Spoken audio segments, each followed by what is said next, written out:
It ain't over yet, folks. There are thousands of absentees that have yet to come in. That whole process will be taking place.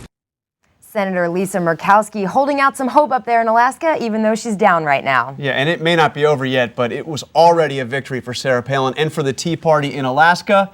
Top Line begins right now.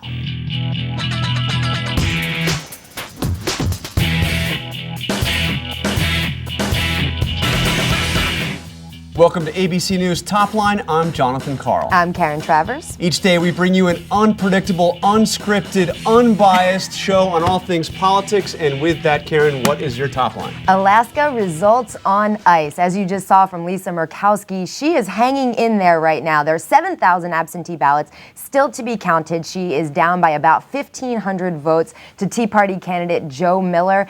And it looks right now like she's not getting out of this, but this may take a while. They're going to start counting the votes next Tuesday. There's a 15-day review period. Yeah. This might go for maybe 3 more weeks. Well, and then if you have a recount, you could even go right into till the end of September. What's interesting is, I don't know if you noticed this, but the National Republican Senatorial Committee has now sent a lawyer up to help Murkowski on various issues. Not sure they're taking sides up there, right. but there clearly is hope that that she could eventually pull this thing out. We'll see. Next up, off message. Democrats are scratching their heads, congressional Democrats that is, about the White House's decision to have the president give an Oval Office address next week on what? On Iraq. As one Democratic strategist said to me, gee, wouldn't it be nice if we could talk about the economy a little bit? Well, there aren't many good things to talk about with the economy right now. So the White House will say, we can at least tout something that we said we were going to do. We did it. Now we have I'm White sure House. That helps congressional candidates. That's true. That is true. But this is, of course, the White House trying to go out there and say, we actually got something done. But yes, you're right. Economy is something that, of course, everybody wants to be talking about. The clock is ticking for Election Day. Our next top line is Melman comes out. Former RNC chairman Ken Melman, who was also the campaign manager for the Bush-Cheney re-election campaign in 2004, has told reporters in the last 2 days that he is gay. Now, this is interesting timing. He said that he's going to be doing an event with the Proposition 8 and the group opposing Proposition 8, so he wanted to come out now. But it is interesting because Ken Melman was leading a campaign that many say was trying to drive a wedge issue with gay marriage in 2004, and he says he doesn't regret being a part of that. Yeah, and a big part of that strategy, of course, was these propositions, on various ballots in key states, drawing turnout against gay marriage. So he's taking a little bit of heat about that. Next up, running against Obama, and I'm talking about Democrats here. We're seeing an increasing number of House candidates running ads, distancing themselves from the president and from Speaker Pelosi. Here's one that just came out from Democrat from Pennsylvania, Jason Altmaier. Jason Altmaier is not afraid to stand up to the president. And Nancy Pelosi. I'm sure they appreciate that. They do. Jason Altmaier was, of course, in a really tough race in 2008. He was targeted by the NRCC. He is still at the top of that target list. They'd love to take him down. He's in a district where he really has to fight for his campaign right now, and the best way for him to do it is to say, I'm not part of all of that in Washington. I'm not a part of that Democrats that you guys don't like right now. All right, well, it's time for our Dueling Gurus segment. Here on Top Line, we are joined by 2 of our favorites, Tom Davis, Martin Frost, Republican, Democrat, know the House, know politics as good as well as anybody. Let's start right off. What the hell happened in Alaska? Well, somebody ought to sue their campaign people for malpractice. She had a huge spending advantage. She's an incumbent. Now, these votes that are out were earlier votes, and it looks like Miller caught her at the end, so she'll probably pick up part of that margin at this point. But if you can ever explain Alaska to me, do it, because it's a very complicated state. Well, of course, there is precedent in that Ted Stevens lost on the late votes coming in when Begich beat him. So he was up on election. Yeah, so they have a history in Alaska of counting very, very slowly, very carefully, and sometimes changing results. You would think this is Illinois or this is Texas, the way they are counting the absentee votes. That's all I can say. But what about the Palin factor? Do you think that was bigger than Murkowski's campaign mistakes? Well, how does that factor in? Look at all these primaries at this point. Moderates are becoming endangered in some of these primaries in this environment.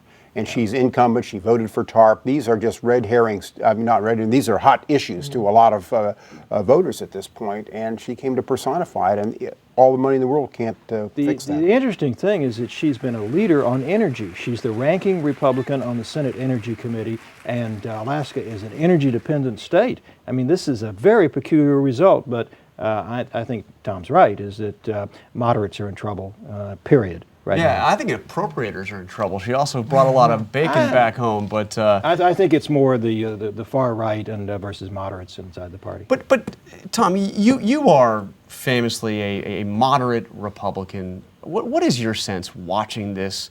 You've got this guy Joe Miller, may or may not win, but he's leading. Believes that unemployment insurance may be unconstitutional.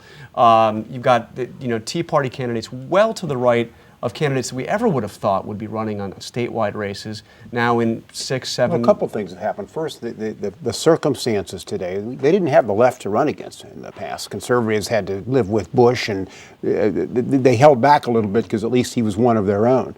So you had that factor. Secondly, a lot of moderates in both parties have left and become independents. Independents are the fastest growing group. Neither party is growing. And so the parties tend to shrivel up into right and left balls, and they tend to dominate the primaries. And Miller looked like an attractive candidate. I looked at his ads. He looked like he fit Alaska. He had the beard and an open shirt. He wasn't an unattractive candidate. Shirt, did you notice or Raleigh North. I mean, and so you have all these factors together, but with all that money, I think she didn't go on the attack.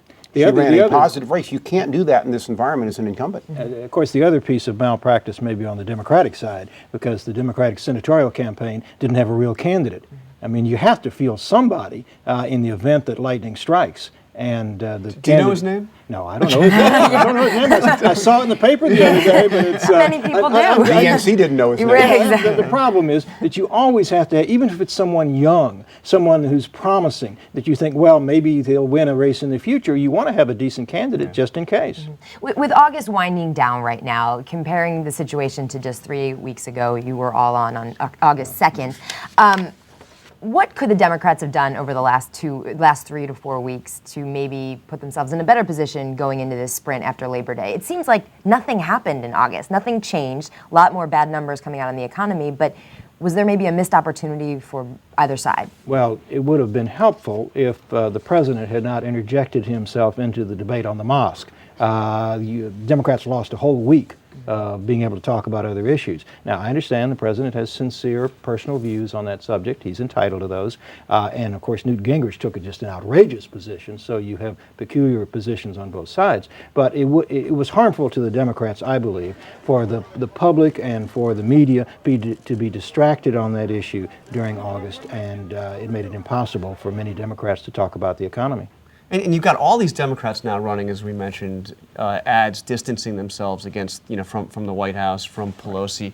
I mean, I don't know if you saw this. The latest is Bobby Bright down in Alabama, Democrat in a district that is not too friendly to the president or to the speaker.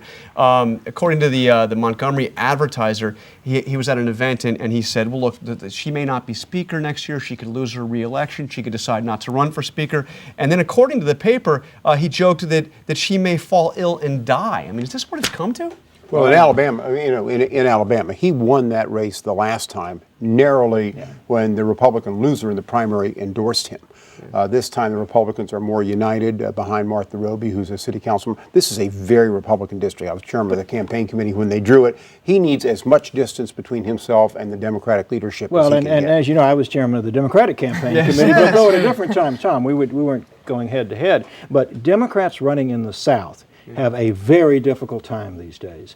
Some of them have been elected, and I think some of them will be reelected, but it is very difficult to run in the South, and so I don't expect any white Southern Democrats to be having their picture taken with Nancy Pelosi. Is this pretty tasteless, though?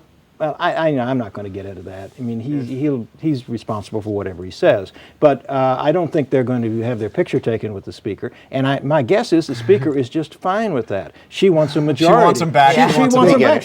She wants a majority. We're almost out of time. We do need to get back to our predictions. And I think we have a graphic that can show where you guys were last time in terms of the House and the Senate. As you can see, you were at 30, 5 or 6 in the Senate. So let me ask you now. My sense is the Democrats have gotten a lot more pessimistic since you were last on the show. Well, 3 weeks I'm ago. not one of them. I'm not pessimistic. I also am realistic to know this is a very, very difficult race for the Democrats. I'll stick by my proposals right now. It's too early to make any changes. Really? Yep. Tom. I'm staying with mine. I was a little nervous when I made him last Well, you time. feel more confident this time. But I'm skating really to where the ball is going, not to where it is today. And as we look at more polling, Pennsylvania, Ohio, and these marginal races in the Midwest, they seem to be tilting Republican at this point.